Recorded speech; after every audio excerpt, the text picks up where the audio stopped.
વિદ્યાર્થી મિત્રો, ઈ-લર્નિંગ એજ્યુકેશનના માધ્યમથી શ્રી એસએ વિદ્યાલય શાળા પરિવાર તરફથી ઉપર મહેશભાઈ આપ સૌનું હાર્દિક સ્વાગત કરું છું। હવે વિદ્યાર્થી મિત્રો, અભ્યાસક્રમમાં આગળ વધતા આપણે છેલ્લા વિડીયોમાં આપને ત્રણ ગુણવાળા એવા પ્રશ્નો, એક પ્રચ્છન્ન બેરોજગારીનો ખ્યાલ ઉદાહરણ સહિત સમજાવો, તેના વિશેનો ખ્યાલ આપ્યો, તે પ્રશ્નનો ઉત્તર આપને શીખવ્યો। બીજો ચક્રીય બેરોજગારી એટલે શું, એના વિશેની આપણે વાત કરી, જે પ્રશ્ન ઉત્તર સાથે આપણે શીખ્યો। હવે આપણે આજે આગળ એવી જ રીતે જે 3 માર્ક્સ ઉપયોગી પ્રશ્નો છે તેની આપણે ચર્ચા કરવા જઈ રહ્યા છીએ। આજે જે આપણે પ્રશ્ન શીખવાના છે, ઓકે, એમાં પહેલો જે પ્રશ્ન છે, ખામીયુક્ત શિક્ષણ પદ્ધતિ બેરોજગારી માટે જવાબદાર બાબત છે। વિધાન સ્વરૂપનો પ્રશ્ન છે, જે આપને 2 ગુણ 3 ગુણ વિશેષ 3 ગુણની અંદર આપણને પૂછી શકે, વિધાન સ્વરૂપે પ્રશ્ન આપેલો હોય છે। હાલની વર્તમાન સ્થિતિને ધ્યાનમાં રાખી તે પ્રશ્ન કે ભાઈ શિક્ષણ વધ્યું છે પણ સામે શિક્ષિત બેરોજગારીનો પ્રશ્ન પણ વિકટ બનતો જાય છે, ઓકે। એટલે ખામીયુક્ત શિક્ષણ પદ્ધતિ બેરોજગારી માટે જવાબદાર છે તે વિશેની ચર્ચા કરો। તો પ્રશ્ન આપણે જોઈએ છે,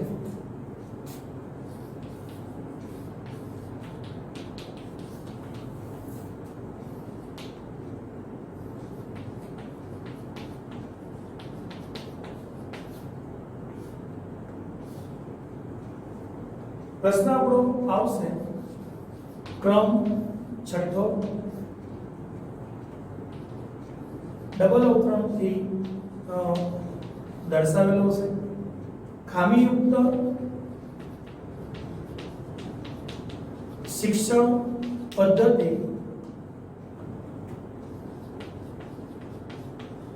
બેરોજગારી માટે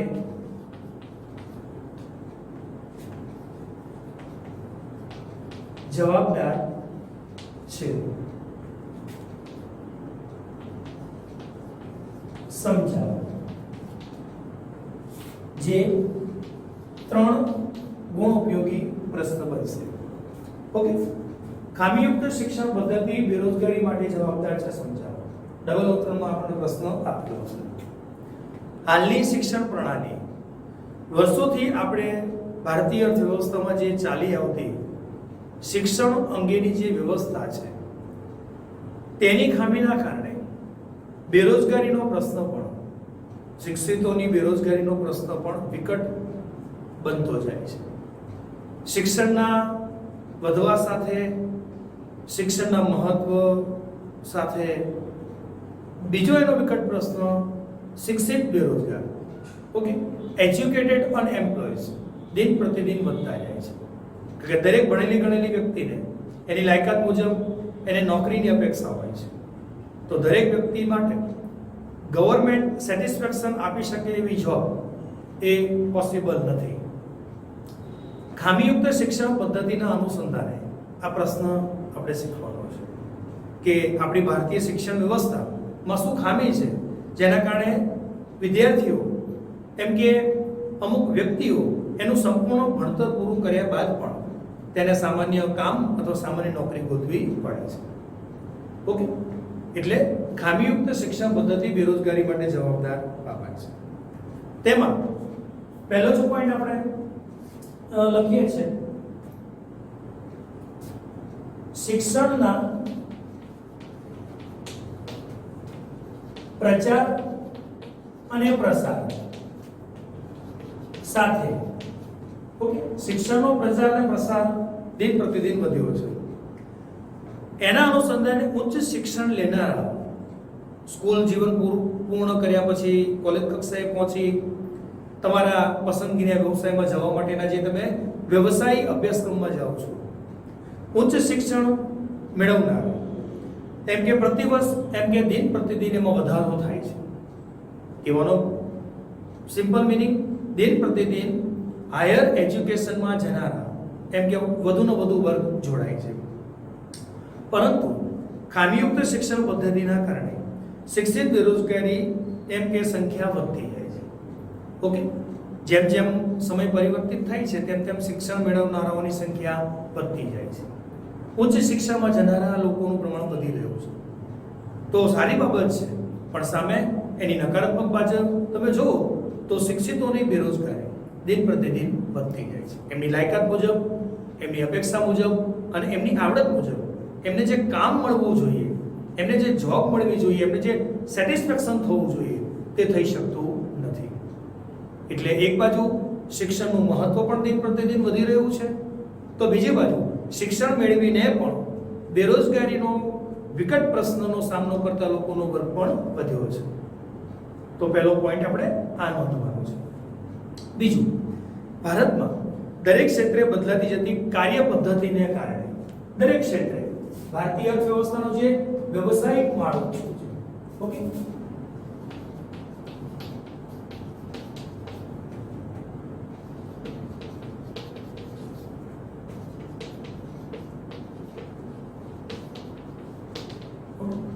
દરેક ક્ષેત્રે બદલાતી કાર્ય પદ્ધતિને અનુસંધાને ભારતમાં દરેક ક્ષેત્રે બદલાતી જતી કાર્ય પદ્ધતિને અનુરૂપ કામ કરી શકે તેવા શ્રમિકો તૈયાર કરવામાં આજની શિક્ષણ પદ્ધતિ એમ કે સફળ થઈ શકી નથી. ઓકે, દરેક ક્ષેત્ર, ખેતી ક્ષેત્ર, ઉદ્યોગ ક્ષેત્ર, સેવા ક્ષેત્ર કે કોઈ પણ ડિપાર્ટમેન્ટમાં વ્યક્તિ પાસે જે કામ લેવાનું છે, એની પાસે જે કામ કરાવડાવવાનું છે, તે કામના અનુસંધાને એને જે જ્ઞાન આપવું પડે, જેને પ્રશિક્ષિત કરવું પડે, તેનો અભાવ છે.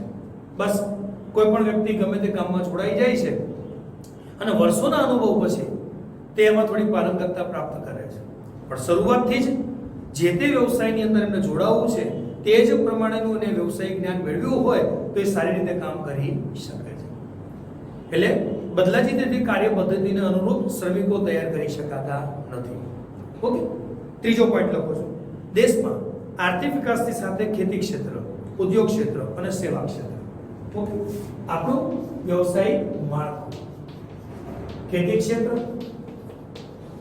ઉદ્યોગ ક્ષેત્ર અને સેવા ક્ષેત્ર. દેશમાં આર્થિક વિકાસ માટે ખેતી ક્ષેત્ર, ઉદ્યોગ ક્ષેત્ર તેમજ સેવા ક્ષેત્રમાં નવી ટેકનોલોજીની યાંત્રિકીકરણ અપનાવવામાં આવી રહ્યું છે. ઓકે, સ્વાભાવિક છે સમયાંતરે દરેક વ્યવસાયની અંદર, દરેક ક્ષેત્રમાં ટેકનોલોજીનો, મશીનરીઓનો, આધુનિક બાબતોનો ઉપયોગ તો થવાનો. ઓકે, તો તેની સામે ઉત્પાદકતા વધે છે, કામની ઝડપ આવે છે, પણ તેના નકારાત્મક પાસા બધું વિચારો તો બેરોજગારીનો પ્રશ્ન પણ વિકટ ઊભો થતો જાય છે. ખેતી ક્ષેત્રે જેટલા સાધનો વપરાય છે, જેટલી ટેકનોલોજી આવે છે, ખેતી ક્ષેત્રે એટલી નવીનતા લાવી શકાય છે, પરિવર્તન લાવી શકાય છે, હરિયાળી ક્રાંતિ તરફ જઈ શકીએ છીએ. પણ સામે બીજી બાજુ તમે વિચારો તો ખેતી ક્ષેત્રે રોકાયેલા લોકોનું કામ છીનવાય છે. જ્યાં 10 વ્યક્તિઓને કામ મળે છે તો ત્યાં એક મશીન એમનું કામ કરી લે છે. એટલે દરેક ક્ષેત્રે બદલાતી જતી ટેકનોલોજીના અનુરૂપ એમ કે મશીનરીઓનો ઉપયોગ થતા સામે બેરોજગારીનો પ્રશ્ન પણ વિકટ ઊભો થયો છે. એટલે આધુનિકતાના અનુસંધાને ટેકનોલોજીનો ઉપયોગ કરવો પડે, સાધન સામગ્રીનો ઉપયોગ કરવો પડે અને કોઈ પણ કામમાં તમે ક્વોલિટી અને દરેક બાબતોનું તમે મેન્ટેન કરી શકો, ઝડપી કામ કરી શકો, સમય શક્તિ અને શ્રમનો બચાવ કરી શકો. પણ સામે નકારાત્મક બાબત વિચારો તો બેરોજગારીનો પ્રશ્ન વિકટ બનતો જાય છે. ચોથા પોઈન્ટમાં લખો છો, આજની શિક્ષણ પદ્ધતિમાં વ્યવસાયિક શિક્ષણનું પ્રમાણ, ઓકે, વ્યવસાયિક શિક્ષણનું પ્રમાણ ઘણું ઓછું છે. ઓકે, વ્યવસાયિક શિક્ષણ એટલે કે તમે કોઈ પણ ટેકનિકલ શિક્ષણમાં ઝડપથી તમે અભ્યાસક્રમ પૂરો કરી અને તમે કમાણી કરતા થઈ શકો એવા વ્યવસાયિક શિક્ષણમાં જનારા લોકોનું પ્રમાણ ઓછું છે અને સામાન્ય શિક્ષણ તરફ જનારો વર્ગ વધુ છે. સ્કૂલ જીવન પૂર્ણ થયા બાદ કોલેજ કક્ષાના 3 વર્ષ પૂર્ણ થયા બાદ ઉચ્ચ માસ્ટર ડિગ્રી કક્ષાએ કે તેથી કોઈ આગલા ઉચ્ચ વ્યવસાયિક શિક્ષણ સંદર્ભે, એટલે સામાન્ય શિક્ષણ તરફ જનારો વર્ગ વધુ છે અને ટેકનિકલ વ્યવસાયિક શિક્ષણ તરફ જનારો વર્ગ ભારતમાં ઓછો છે અને જેના કારણે બેરોજગારીનો પ્રશ્ન પણ વિકટ ઊભો ને ઊભો છે. આગલા પોઈન્ટમાં લખવાનું છે, પરિણામે શિક્ષિત વ્યક્તિમાં સ્વરોજગારી મેળવી શકે તેટલી ક્ષમતા હોતી નથી. ભારતીય શિક્ષણ પ્રણાલી અનુસાર કોઈ પણ વ્યક્તિ ગ્રેજ્યુએટ થયા પછી પણ તે પોતે ઝડપથી એક બાજુ એનું ભણતર પૂરું થાય છે અને બીજી બાજુ પછીના તરત દિવસે એ જોબ મેળવી શકતો નથી, એ પોતે એટલો કેપેબલ બની શકતો નથી. ઓકે, બસ માત્ર ને માત્ર એને પુસ્તકીય જ જ્ઞાન આપવામાં આવે છે, પુસ્તકના સંદર્ભમાં જ એને તૈયાર કરવામાં આવે છે. પણ વર્તમાન પ્રવાહોને ધ્યાનમાં રાખીને એને જ્ઞાન ઓછું પીરસાય છે, એને એ રીતે તૈયાર કરવામાં આવતો નથી અને એના કારણે તે બેરોજગારીનો સામનો કરે છે.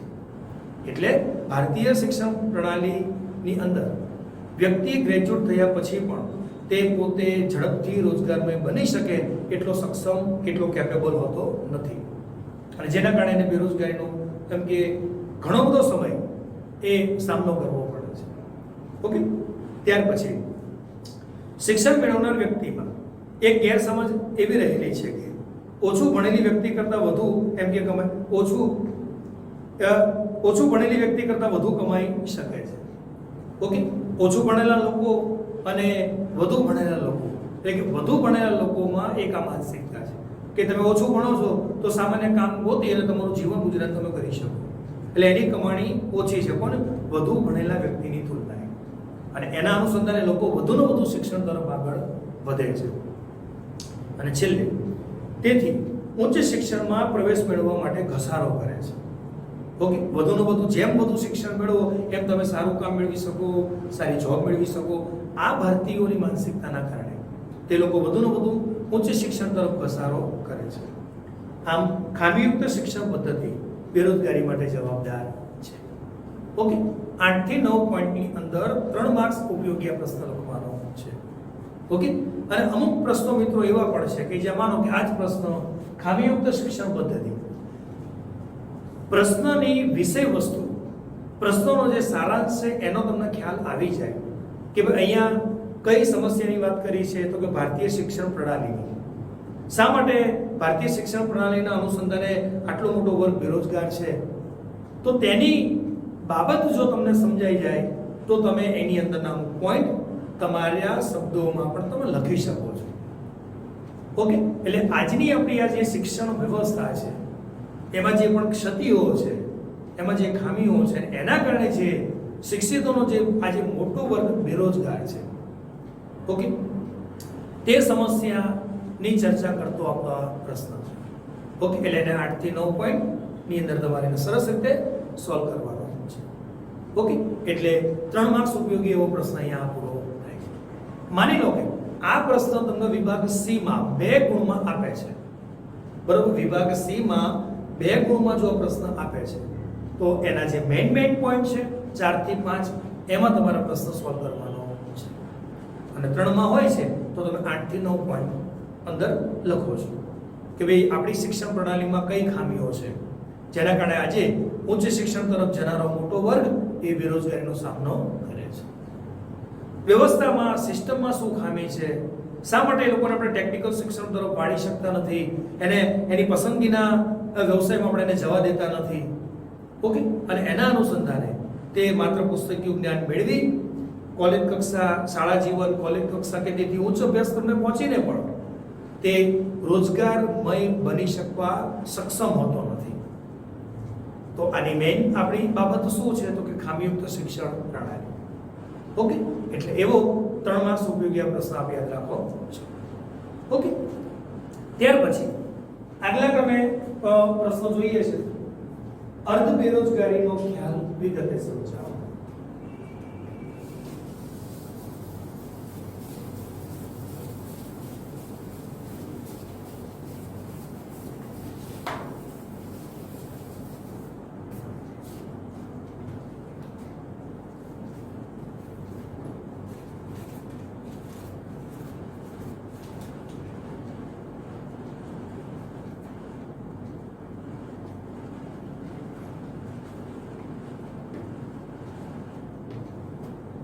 આગલા ક્રમે પ્રશ્ન જોઈશું મિત્રો.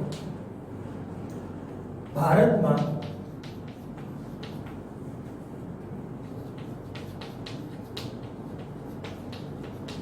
કૃષિ ક્ષેત્રની અવગણનાએ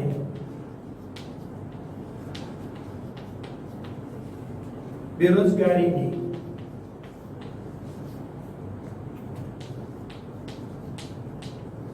સમસ્યામાં વધારો કર્યો છે.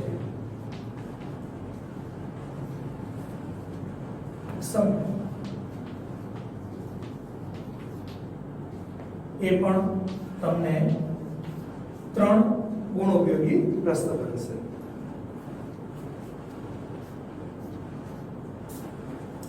ભારતમાં કૃષિ ક્ષેત્રની અવગણનાએ બેરોજગારીની સમસ્યામાં વધારો કર્યો છે, સમજાવો. ઓકે, 3 માર્ક્સ ઉપયોગી એવો પ્રશ્ન છે વિદ્યાર્થી મિત્રો. આપણું ભારતીય અર્થવ્યવસ્થા, આપણું વ્યવસાયિક માળખું, જેમાં પ્રથમ ક્રમે ખેતી, બીજા ક્રમે ઉદ્યોગ અને ત્રીજા ક્રમે સેવા. પ્રથમ ક્રમ કૃષિનો, કારણ કે આપણે કૃષિ પ્રધાન અર્થવ્યવસ્થાના નાગરિકો છીએ, કૃષિ પ્રધાન દેશમાં રહેનારા લોકો છીએ, અને કૃષિ એ આપણી જીવાદોરી છે, કૃષિ એ આપણું જીવનદાન છે, અને ખેતી ઉપર દબતા લોકોનું પ્રમાણ પણ ઊંચું છે. ઓકે, કૃષિ ક્ષેત્રની અવગણના, કારણ કે બીજી પંચવર્ષીય યોજનાથી ગવર્મેન્ટે ઉદ્યોગ ક્ષેત્ર અને સેવા ક્ષેત્ર તરફ વધુ મહત્વ આપવાનું ચાલુ કર્યું, અને એમાંય ખાસ ઉદ્યોગ ક્ષેત્ર તરફ વધુ, અને એના કારણે ક્યારેક કૃષિ ક્ષેત્ર અવગણિત રહી છે, અને જેના ઉપર મોટો વર્ગ નભે છે, અને એની પાછળ ગવર્મેન્ટે બીજી પંચવર્ષીય યોજનાથી જ થોડું મહત્વ ઓછું આપવાનું ચાલુ કર્યું, અને જેના કારણે બેરોજગારીનો પ્રશ્ન પણ એમ કે વિકટ ખેતી ક્ષેત્રે જોવા મળે છે. ઓકે, એટલે 3 માર્ક્સ ઉપયોગી આપણો પ્રશ્ન છે. ભારતમાં કૃષિ ક્ષેત્રની અવગણનાએ બેરોજગારીની સમસ્યામાં વધારો કર્યો છે. એમાં પહેલો પોઈન્ટ લખો છો, ભારત કૃષિ પ્રધાન દેશ છે. ઓકે, ભારતમાં મોટાભાગની વસ્તી ગ્રામ્ય વિસ્તારોમાં વસે છે. મિત્રો, આજે પણ વસ્તીનો 69% ભાગ એ ગ્રામ્ય વિસ્તારમાં, સોરી મિત્રો 72% સમથિંગ, 72% આસપાસ, બરાબર, વસ્તીનો મોટો ભાગ એટલે કે 2/3 ભાગ થયો. 72% કે તેથી વધુ આજે પણ લોકો ગ્રામીણ એરિયાઓમાં વસે છે, અને 28% આસપાસ શહેરી વિસ્તારમાં વસવાટ કરે છે. ઓકે, એટલે વસ્તીનો મોટો ભાગ આજે પણ ગ્રામીણ એરિયાઓમાં વસે છે, અને તે વસ્તીના 72% ભાગમાંથી કુલ વસ્તીનો 49% ભાગ કૃષિ ક્ષેત્રે નિર્ભર છે. ઓકે, આજે પણ 49% લોકો એ ખેતી ઉપર નભે છે, રોજી રોટી મેળવે છે. ઓકે, પેલો પોઈન્ટ આ. બીજો પોઈન્ટ,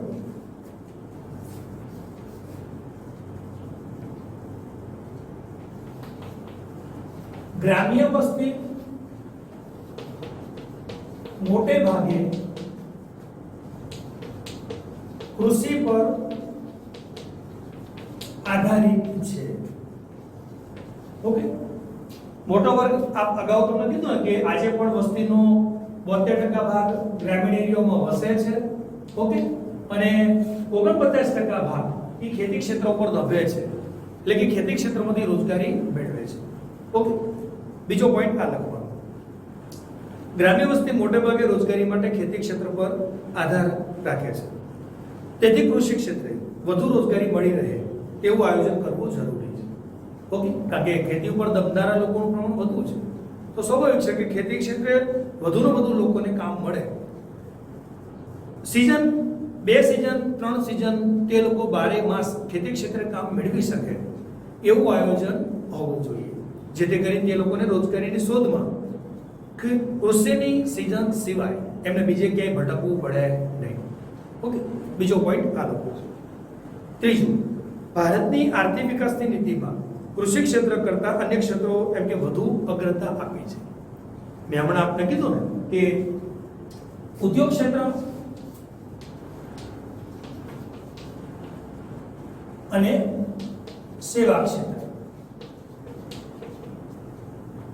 આને ગવર્મેન્ટ વધુ એને અગ્રતા ક્રમ આપ્યો છે અને એના કારણે કૃષિ ક્ષેત્ર ક્યારે અવગણિત રહી છે. કૃષિ ક્ષેત્રે રોકાયેલા શ્રમિકો પૂરા સમયની રોજગારી એમ કે મળતી નથી, તેથી બેરોજગારીનું પ્રમાણ પણ એમ કે વધુ રહ્યું છે. ઓકે, એટલે બીજી એક સમસ્યા ભારતની અંદર આ પણ છે કે ભારતીય ખેતી બધી ખેતી સિંચાઈ વાળી નથી કે જે લોકોને બારે માસ પાણી ખેતરોમાં ભરપૂર પૂરતી માત્રામાં મળ્યા કરે, એ લોકો ઉનાળો શિયાળો ચોમાસું પાક મેળવી શકે. પણ ભારતની આજે 50% જમીનમાં ટોટલ ખેડાણ લાયક જે જમીન છે એનો 50% ભાગ કૃષિ હેઠળ આવરી લેવાયો છે અને 50% જેટલો ભાગ આજે પણ વરસાદી ખેતીથી નિર્ભર છે, કુદરતી ખેતીથી નિર્ભર છે, આકાશી ખેતીથી નિર્ભર છે. તો જેને કુદરતી ખેતી કરવાની છે, ચોમાસાની ઋતુના અનુસંધાને જેને ખેતી કરવાની છે, તે લોકોને માંડ વર્ષનો 4 થી 5 મહિના ભાગ કે વધી 6 મહિના એમને કામ મળે છે અને બાકીનો મોટો ભાગ એટલે કે અડધો ભાગ 50% વર્ષનો સમય એમને કામ વગરના બેસી રહેવું પડે છે. હા, ખેતર સુધી પાણીની સગવડતા હોય, ટ્યુબવેલ મારફતે, બોર મારફતે, કૂવા મારફતે, કેનાલ મારફતે કે ખેત તલાવડી મારફતે અન્ય કોઈ પણ પાણીના વિકલ્પો મારફતે, તો ભારતીય ખેડૂતો ખેત મજૂરો તે લોકો બારે માસ એમાંથી કામ મેળવી શકે. પણ એ ક્યારે? ખેતરો સુધી પાણીની પૂરતી સગવડતા બારે માસ હોય ત્યારે. પણ ભારતના 50% ભાગમાં જ તે સગવડતાઓ છે સિંચાઈની અને 50% ખેતરો એ વરસાદી ખેતી ઉપર નિર્ભર છે. અને વરસાદી ખેતી ઉપર જે લોકો નિર્ભર છે, જે ખેતી, જે ખેડૂતો, ખેત મજૂરો, તે લોકો બારે માસ કામ મેળવી શકતા નથી અને એમને મોટો ભાગ બેરોજગારીમય બની જવું પડે છે. કૃષિ ક્ષેત્રે બેરોજગારીનો સામનો કરવો પડે છે.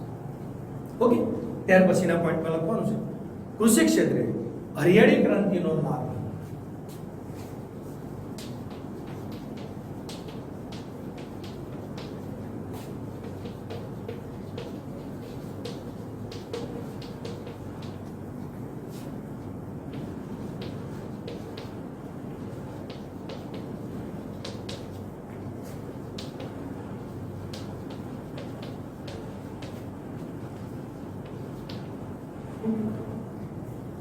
કૃષિ ક્ષેત્રે હરિયાળી ક્રાંતિનો લાભ દેશના અમુક જ રાજ્યોમાં મળતો હોય છે અને રોજગારીના પ્રમાણમાં એમ કે વધારો થઈ શક્યો નથી અને બેરોજગારીની સમસ્યામાં વધારો થયો. હરિયાળી ક્રાંતિ અગાઉ મેં તમને કીધું કે ભારતના મોટા ભાગના લોકો ખેતી ઉપર નિર્ભર છે. આજે પણ મોટો વર્ગ ગામડાના વિસ્તારોમાં વસે છે અને ભારતની જે ખેડાણ લાયક જમીન છે એનો અડધો જ ભાગ, ટોટલ જે ખેતી લાયક જગ્યા છે એનો 50% ભાગમાં સિંચાઈ છે અને હરિયાળી ક્રાંતિ ત્યાં આવી શકે છે. અને આજે પણ 50% ખેતી એવી છે કે જે હરિયાળી ક્રાંતિના લાભ મળ્યા નથી અને એના કારણે તે લોકોને બેરોજગારીનો વધુ સામનો કરવો પડે છે. મોટો સમય કામ વગરનો વર્ષનો એ લોકોને બેસી રહેવું પડે છે. એટલે હરિયાળી ક્રાંતિના લાભ ભારતના બધા જ રાજ્યો સુધી હજુ પહોંચ્યા નથી. સિમ્પલ રીતે તમે મિત્રો સમજી શકો કે ગુજરાત, હરિયાણા, પંજાબ, ઉત્તર પ્રદેશનો પશ્ચિમી ભાગ, અમુક જ રાજ્યોમાં એમ કે હરિયાળી ક્રાંતિ આવી છે. તો રાજસ્થાન જેવા રાજ્યો તમે જુઓ, મધ્યપ્રદેશ જુઓ, બિહાર, પૂર્વીય ઉત્તર પ્રદેશ, તો આ બધા રાજ્યોમાં આજે પણ હરિયાળી ક્રાંતિ નથી કે જ્યાં પાણીની પૂરતી સગવડતાઓ નથી અને એ લોકોને કામ વગરના બેસી રહેવું પડે છે. એટલે હરિયાળી ક્રાંતિના લાભ પણ એમ કે દરેક રાજ્યોમાં હજુ પણ જે પછાત રાજ્યો છે તેને લાભ પહોંચ્યા નથી. એના કારણે પણ તે લોકોને ઘણીવાર કામ વગરની સ્થિતિમાં બેસી રહેવું પડે છે. ઓકે, અને ત્યાર પછીના પોઈન્ટમાં કૃષિ ક્ષેત્રે વરસાદની અનિશ્ચિતતા, ખેતી ક્ષેત્રે બેરોજગારી સર્જાવવા માટેના જવાબદાર પરિબળો છે. કૃષિ ક્ષેત્રે વરસાદની અનિશ્ચિતતા, અપૂરતી સિંચાઈની સગવડ, અપૂરતું કૃષિ ધિરાણ, વસ્તી વૃદ્ધિ કૃષિ ક્ષેત્ર પર, વસ્તી વૃદ્ધિનું કૃષિ ક્ષેત્ર પર વધુ પડતું ભારણ વગેરે એ કૃષિનો પૂરતો વિકાસ થઈ શકવા માટે આડે આવતા પરિબળો છે. તેથી ગ્રામીણ બેરોજગારી વધુ પ્રમાણમાં એમ કે ગ્રામીણ બેરોજગારીનું પ્રમાણ વધુ જોવા મળે છે. કૃષિ ક્ષેત્રના વિકાસમાં આડે આવતા બધા પરિબળો છે. કૃષિ ક્ષેત્રે વરસાદની અનિશ્ચિતતા, અપૂરતી સિંચાઈની સગવડ, અપૂરતું કૃષિ ધિરાણ અને વસ્તીનું કૃષિ ક્ષેત્ર પર વધુ પડતું ભારણ એ કૃષિને વિકાસને આડે આવતા પરિબળો છે. આ પરિબળોનું જો સોલ્યુશન થાય, આ પરિબળોનું જો આપણે નિરાકરણ કરી શકીએ તો ખેતી ક્ષેત્રે આપણે નક્કી અને ચોક્કસ એમ કે પ્રગતિમય ખેતી ક્ષેત્રને બનાવી શકીએ અને ભારતના દરેક રાજ્યોમાં દરેક ખેતરો સુધી હરિયાળી ક્રાંતિ પહોંચાડી શકીએ. અને ગામડાનો જે મોટો વર્ગ ખેતી ઉપર નિર્ભર છે એને રોજગારી માટે આમથી તેમ ગમે ત્યાં પોતાનું વતન છોડી અને દૂરના દૂર રાજ્યોમાં, શહેરોમાં અથવા તો બીજા દેશમાં જે રોજગારી માટે જવું પડે છે એ જવું ન પડે. ખેતી ક્ષેત્રે જો પૂરતું કામ આપતું હોય, પૂરતી પાણીની સગવડ હોય તો ગામડામાં રહેતા લોકોને, ખેતીમાં જોડાયેલા લોકોને રોજગારી માટે કોઈ જગ્યાએ જવું પડતું નથી. પણ એની ક્યાંક ને ક્યાંક કચાશ છે, એની ખામી છે, જેના કારણે તે લોકોને પોતાનો વ્યવસાય પણ બદલવો પડતો હોય છે. અને છેલ્લે આમ ભારતમાં કૃષિ ક્ષેત્રની અવગણનાએ બેરોજગારીની સમસ્યામાં વધારો કર્યો છે.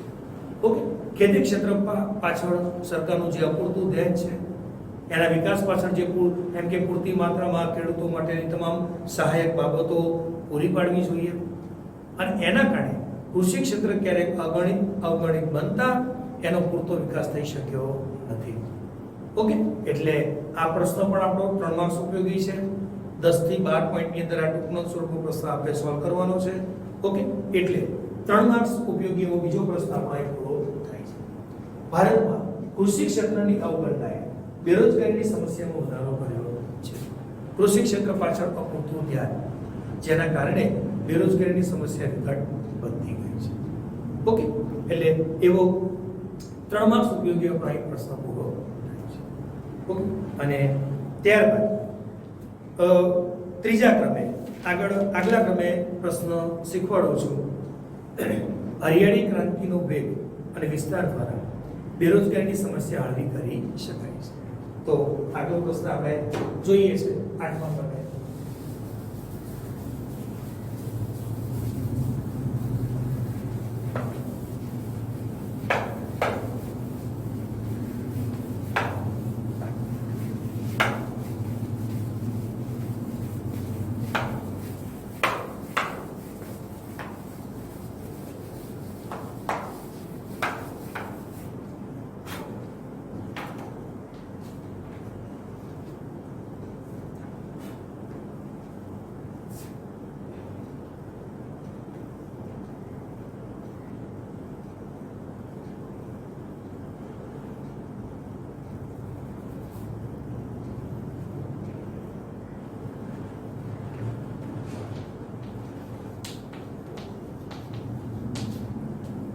હરિયાળી ક્રાંતિ ના વેગ અને વિસ્તાર દ્વારા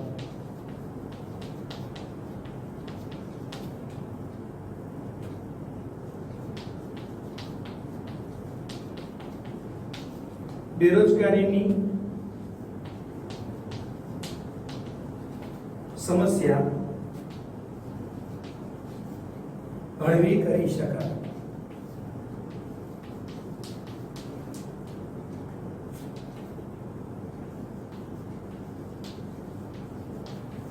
સમજાવો.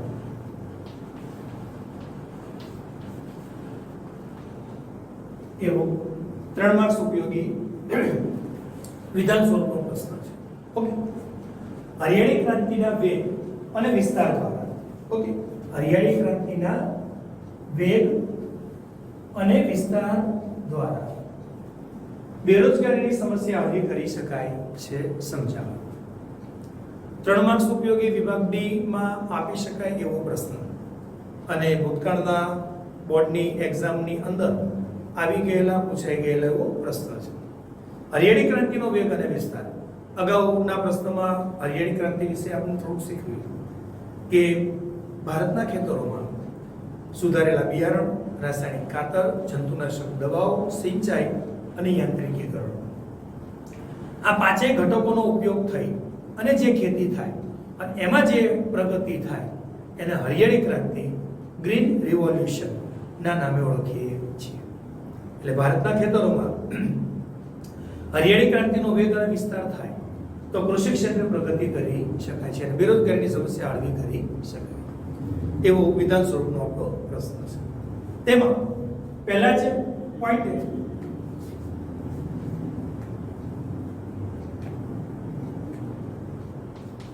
ભારત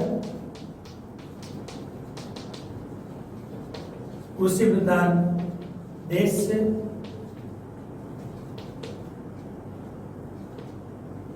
મોટા ભાગની વસ્તી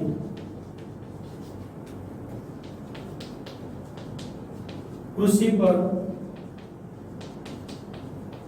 આધારિત છે. ઓકે, પહેલો જ પોઈન્ટ આ લખો છો.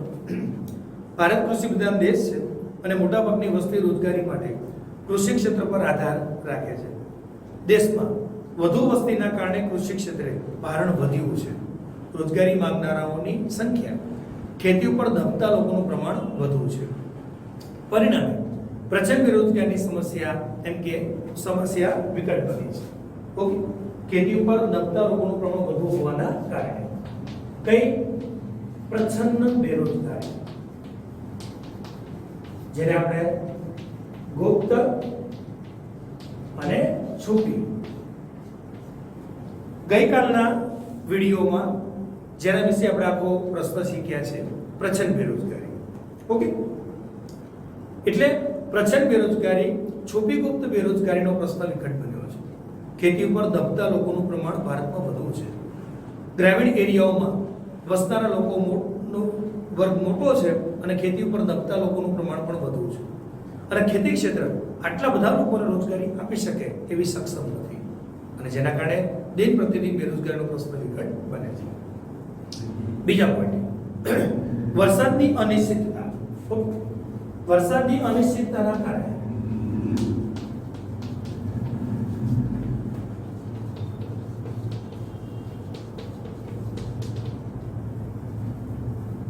વરસાદની અનિશ્ચિતતા અને સિંચાઈની અપૂરતી સગવડના કારણે ભારતમાં મોસમી બેરોજગારીની સમસ્યા પણ એમ કે વધી છે. બરોબર, મોસમી બેરોજગારી, વરસાદની અનિશ્ચિતતાના કારણે આપણે જાણીએ છીએ કે ખેતી ક્ષેત્રે મોસમી બેરોજગારી સર્જાય. ઓકે, સીઝન હોય ત્યાર પૂરતું કામ મળે અને બાકીનો સમય કામ વગરના બેસી રહે. ચોમાસાની સિઝન હોય ત્યારે ખેતી ક્ષેત્રે એમ કે કામ પડે અને બાકીના સમયમાં એમ કે કામ વગર બેસી રહેવું પડે.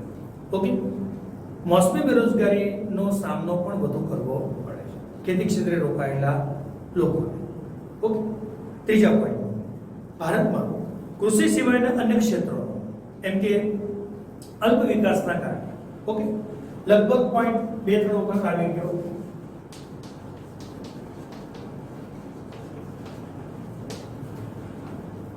કૃષિ ક્ષેત્ર સિવાય અન્ય ક્ષેત્રો. ઓકે, તો શું આવશે તો કે ઉદ્યોગ ક્ષેત્ર અને સેવા ક્ષેત્ર. ખેતી સિવાયના ઉદ્યોગ અને સેવા ક્ષેત્રમાં જોઈએ એટલું ડેવલપિંગ નથી અને જેના કારણે બેરોજગારીનો પ્રશ્ન પણ વિકટ થયો છે. ઉદ્યોગ ક્ષેત્ર વિકસે, સેવા ક્ષેત્ર વિકસે તો ખેતી ઉપર દબતા લોકોનું પ્રમાણ ઘટે અને તે લોકો ઉદ્યોગને સેવામાં સામેલ થતા બેરોજગારીનો પ્રશ્ન દૂર કરી શકે. ત્રીજો પોઈન્ટ આ લોકો. ચોથો પોઈન્ટ, અર્થશાસ્ત્રી પીસી મહાલનોબિસ, જાણીતા એક આંકડાશાસ્ત્રી અને અર્થશાસ્ત્રમાં પણ જેને પોતાનું યોગદાન આપેલું છે તેવા મહાન એવા વિદ્વાન વ્યક્તિ અર્થશાસ્ત્રી પીસી મહાલનોબિસના એક અંદાજ મુજબ એમણે એક અંદાજ આપ્યો છે. રૂપિયા 1 કરોડનું રોકાણ, ઓકે, રૂપિયા 1 કરોડનું રોકાણ કરવાથી ખેતી ક્ષેત્રે 1 કરોડનું રોકાણ કરવાથી 40,000 વ્યક્તિઓને રોજગારી આપી શકાય છે અને કૃષિ ઉત્પાદનનો વૃદ્ધિ દર 5.7% દરે કરી શકાય છે. ઓકે, જાણીતા એવા વિદ્વાન અર્થશાસ્ત્રી પણ અને આંકડાશાસ્ત્રી પણ. ઓકે, પીસી મહાલનોબિસે એક પોતાનો અંદાજ આપ્યો છે. 1 કરોડ રૂપિયાનું મૂડીરોકાણ કૃષિ ક્ષેત્રે કરવામાં આવે તો તેમાં 40,000 માણસોને રોજગારી આપી શકાય છે અને કૃષિ ઉત્પાદનનો વૃદ્ધિ દર 5.7% દરે વધારી શકાય છે. ઓકે, અને એવી જ રીતે 1 કરોડ રૂપિયાનું મૂડીરોકાણ ઉદ્યોગ ક્ષેત્રે કરવામાં આવે તો તેમાં માત્ર 500 વ્યક્તિને જ રોજગારી આપી શકાય છે અને 1.7% દરેનું ઉત્પાદન વધારી શકાય છે. તો બંને ઉદાહરણોથી બંને પોતાના અંદાજોથી એમને કૃષિ ક્ષેત્રની તરફેણ કરી છે કે 1 કરોડ ઉદ્યોગમાં રોકાવાથી 500 વ્યક્તિને રોજગારી આપી શકાય છે અને બીજી તરફ 1 કરોડ કૃષિ ક્ષેત્રે રોકાતા 40,000 માણસોને રોજગારી આપી શકાય છે. એટલે એમને એક યા બીજી રીતે કૃષિ ક્ષેત્રની તરફેણ કરી છે. ઓકે, ત્યાર પછી કૃષિ ક્ષેત્રે 9 પોઈન્ટમાં હરિયાળી ક્રાંતિ માટે જરૂરી નાની અને મધ્યમ કદની સિંચાઈ યોજના, જમીન સંરક્ષણ, મિશ્ર ખેતી, વન વિકાસ, વર્ષમાં 1 કરતા વધુ વખત પાક લેવાની પ્રથા. મિત્રો આ યાદ રાખજો, વર્ષમાં 1 કરતા વધુ વખત પાક લેવાની પ્રથા સઘન કૃષિના નામે ઓળખાય છે. સઘન ખેતી પણ કહેવાય અને સઘન કૃષિ પણ કહેવાય. 1 વર્ષમાં 1 ખેતર ઉપર 1 કરતા વધુ વખત પાક લેવાની પ્રણાલી એટલે સઘન ખેતી. ઓકે, વગેરે. પછી જમીનનું નવીનીકરણ, ગ્રામોદ્યોગને પ્રોત્સાહન વગેરે પ્રવૃત્તિઓ દ્વારા રોજગારી એમને વધારી શકાય છે. ઓકે, અને છેલ્લે ડોક્ટર MS સ્વામીનાથન, જાણીતા કૃષિ વિજ્ઞાની. ડોક્ટર MS સ્વામીનાથનના મત મુજબ કૃષિ ક્ષેત્રના વિકાસના પ્રયત્નોથી રોજગારીની તકો વધારવી, બેરોજગારીની સમસ્યા હળવી કરી શકાય છે. જાણીતા કૃષિ વિજ્ઞાની ડોક્ટર MS સ્વામીનાથન નો પણ એક મંતવ્ય એવું છે, કૃષિ ક્ષેત્રના વિકાસના પ્રયત્નોથી રોજગારીની તકો વધારી, બેરોજગારીની સમસ્યા હળવી કરી શકાય છે. તો વિદ્યાર્થી મિત્રો, એવો 3 માર્ક્સ ઉપયોગી હરિયાળી ક્રાંતિનો પ્રસ્તાવ અહીં આપણો પૂર્ણ થાય છે. હરિયાળી ક્રાંતિના વેગ અને વિસ્તાર દ્વારા બેરોજગારીની સમસ્યા હળવી કરી શકાય છે. ઓકે, એટલે ખેતી ક્ષેત્ર પાછળ પૂરતું ધ્યાન અપાય, વધુ ધ્યાન અપાય તો ખેતી ક્ષેત્રનો ઝડપી વિકાસ કરી અને વધુને વધુ લોકોને એમાં રોજગારમય બનાવી શકાય.